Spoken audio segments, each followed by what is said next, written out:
You're tuned into Spark, informing minds, inspiring ideas, igniting innovation. Let the conversation sink into your soul.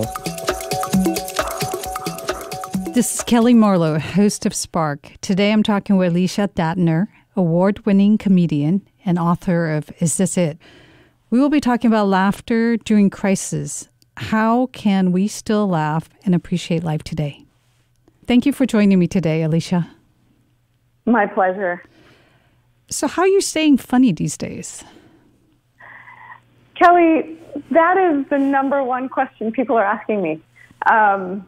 I have been doing everything from dancing to, looking at funny YouTube videos to just finding the wacky, absurd moments in the news that are that I can just find so over the top and let myself laugh at, and not try to be too politically correct in my own personal experience. I've found that if I try to make sure that I only laugh at the things that are publicly funny, then I'm limiting myself a bit. Sounds like those are suggestions we should take you on in dancing more, watching more funny videos, and not take the news too seriously. Totally. What is the best way to see or feel the lighter side when you're in a crisis? I find that the first thing I always need to do is take a really deep breath and feel the back of my body. I need to feel my feet, feel everything and welcome everything that's here, so that I am just literally grounded and centered in myself. From that place, if I don't feel grounded and centered, I'm not safe. If I'm not safe, I can't find anything funny. So for me, it's about just slowing things down, and then getting to a place where I can actually step outside of the experience and start to pick out a few things and find, just redirect my attention. So maybe there's something funny about the way that my cat is rolling on the floor, or maybe there's something funny about the way that that a car is driving down the street, or anything. Redirect my attention and take myself out of that immediate space of fear or intensity is the best thing for me. Yeah, it was National Dog Day the other day. I think there were probably That's great. more funny videos and cute photos to look at than anything else. So it sounds like we should be doing more of that. Have you seen this guy he's a sports commentator on YouTube, and he's making commentary about everyday life. He's like, two dogs running down the street, and one dog has got the bone, and one is it looks like the brown dog is coming out, and so there's this whole, and he's doing shopping, and he's doing people crossing the street. It's amazing. And people carrying 100 rolls of toilet paper, right? Yes. Is there an instant technique that you can recommend when anxiety, fear, stress comes on? It's really simple, Kelly. It's laughter.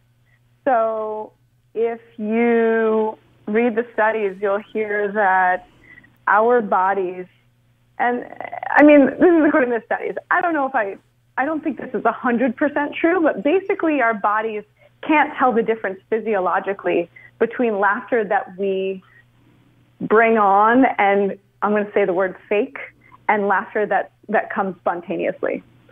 And what's amazing about that is you can start to laugh and get yourself into a space where you start to roll the laughter into a real kind of laughter. And laughter has so many amazing benefits. It reduces cortisol.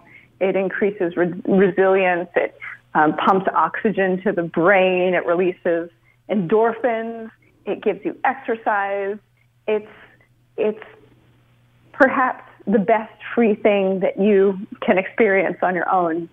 All you have to do is take a breath in and make a sound out. And I find, there are a million fun games, there are improv games, there are silly laughing games, but all it takes is just making a ha sound. Do it with me? Sure. Okay. So I like to ramp up slowly, and I like to have it feel like it's not just like we're faking a laugh, but that whatever we're feeling in the moment, we begin with that sensation, with that feeling, and we bring the ha sound to that. And then eventually we start to bring kind of more playfulness. So let's say you're feeling like, oh my God, I'm really scared. What's going on? So you just let's start with ha, like you're scared, like ha, ha, ha. Keep making a ha sound. Ha, keep breathing. And eventually that starts to transform into like, maybe it's not fear anymore. Maybe it's just a little like tension. So keep making a ha sound. Ha, ha, ha, ha,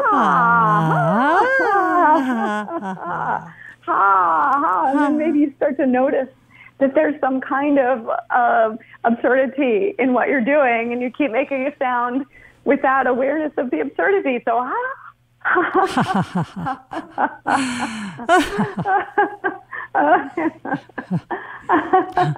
You keep your throat relaxed and open and your heart relaxed and open, and then you keep making a sound, and eventually it starts to roll a little bit. And maybe you feel like a dork or a fool, but you're just going, and you keep going, and keep going with me, Kelly. Oh,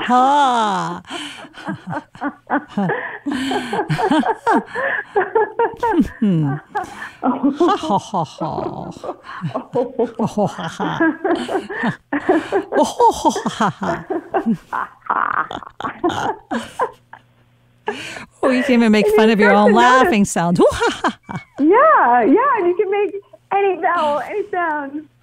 How do you feel now compared with a minute ago? Oh, that was so much fun. Yeah. It makes me think we should just laugh for no reason. We should laugh for no reason. We should just do that. That's what we should be doing. I love that. That was a really nice release. And then to have fun with it and not take it seriously, like it has to be a perfect laugh or it has to mean anything. Mm-hmm. Yeah. Yeah.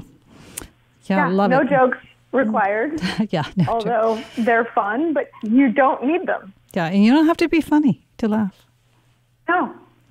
No, but when you laugh, you are funny. Yeah. I feel lighter, for sure. Yeah, and that was like, 45 seconds? I mean, imagine if you did that for 5 or 10 minutes a day.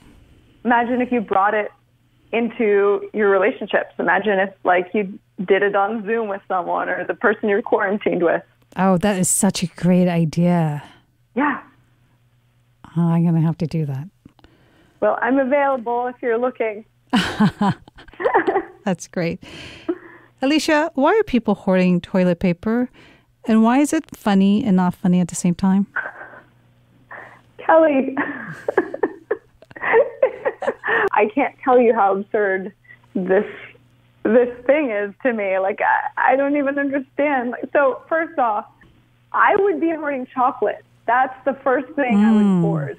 Secondly, why are we so terrified that we're not going to have enough that we're stockpiling just ridiculous items? I mean, have you never heard of washing with soap and water? I mean, if you ran out of toilet paper, you'd be fine with a bar of soap. I mean, I would honestly be hoarding soap right now. That's what I would be hoarding, because you also can wash off the virus with the soap. So that kind of is doing double duty, whereas you can't wash off the virus with toilet paper. Hey, don't be giving people any ideas. I think there's been enough hoarding already.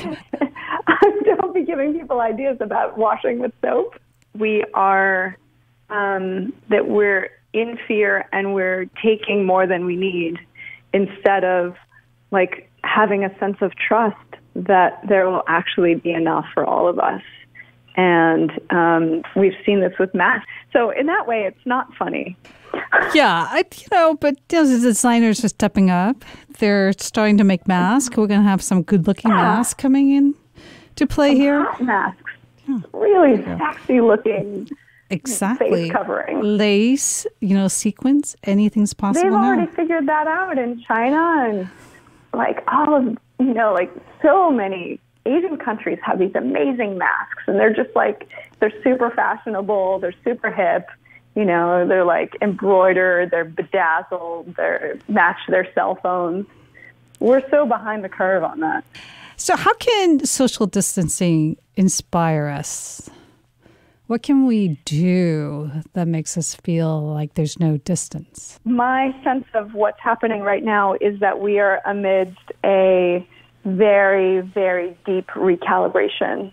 And this is an incredible opportunity, and I don't mean to make light of anyone who is suffering or having a hard time right now, but I do want to invite us all into a deepening of our experience, of slowing down and literally turning inward. I think we have been so focused for so long on what's happening outside that lets us feel connected, that we have forgotten literally how to connect inside ourselves. And the deepest connection we can feel happens when we go in, not when we go out. And the more that we can go inside and really rest in that stillness and that slowness and really explore what we can trust inside of ourselves, even with laughter, even with lightness and playfulness, but to daily look inside and see, when everything else falls away outside, what's still true and what's still here. You're asking a lot, Alicia. It's like you're asking us to put our devices down. I know. It's really hard. That's like asking us not to be distracted. We're so much of the way there. I mean, we've all of these other mechanisms falling away. What if even just a little bit of the day we're able to truly listen to what to me is the message of what's happening right now, is that there's something wanting to emerge. So you're saying truth. Each of us has something that's looking to emerge and shine, and we have to look within us. Definitely. Yeah. I think there is a truth that's wanting to emerge from each of our hearts, from a place where we really understand what's important. When we come into emergency, it's really an emergence. It's a space of, wow, all those things, when I think about all of those things I've been doing to look good and to seem like I'm doing well and to keep myself distracted, and what really is just completely crucial for survival.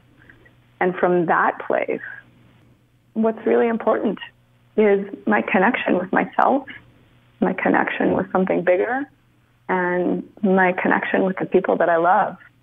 And that becomes really clear when things get disturbed at this kind of existential level. Beautifully said. Thank you for joining me on Spark today. It's my pleasure.